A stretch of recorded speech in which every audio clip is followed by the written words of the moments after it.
Hey Taylor. Hello Stephanie. Where are you going on your trip next week? I'm going to the Grand Canyon. There is a mountain biking trail on the North Rim, so a few friends and I are going to ride. The Grand Canyon? I went there as a 10-year-old and hated it. I probably would have hated it when I was 10 as well, but I have never been. I don't really understand the attraction of it. I mean, it's kind of cool, but I don't know if I'd spent a whole week of vacation to go there. I see what you mean, but I am at a place where nature is really piquing my interest right now. Honestly, how can a large hole in the ground pique your interest?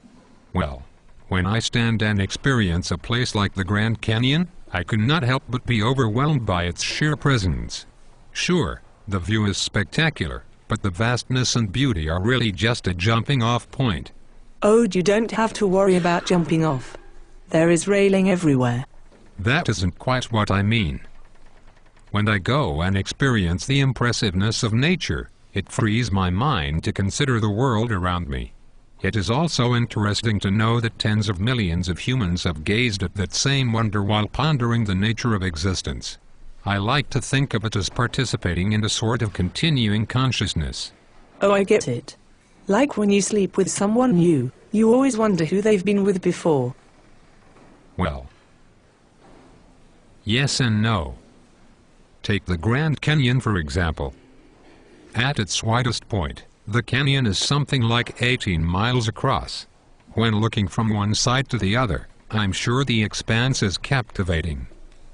Well, when admiring and reflecting upon that expanse, my mind will begin to think about how unbelievably large the world is.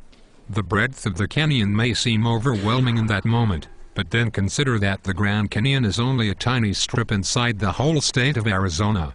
And then consider that Arizona is just a small region within the United States, which is just a portion of North America, which is just a portion of the Earth, which is just a portion of our solar system, which is just a tiny portion of our galaxy, which is just a tiny portion of space, which may or may not be all that exists. And what's strange is, from an infinite number of perspectives, the entire Earth is little more than a speck of dust in the distant cosmos. And this vast canyon isn't much more than a speck on the Earth, really. Are you going to start talking about aliens and computers again? Because I didn't understand that last time and I don't want to hear it again. No. The point is that if we can adopt a different perspective, this overwhelming canyon can be reduced down to nothing but a small dent on a microscopic piece of dust. Perhaps we can re-evaluate our own fears and tribulations using the same shift in perspective. Most people let their fear control them, creating a vast, impassable canyon that cripples them. However, with the inspiration of a new perspective, we are able to overcome these silly fears, allowing ourselves to be vulnerable and honest with others, in healthy ways.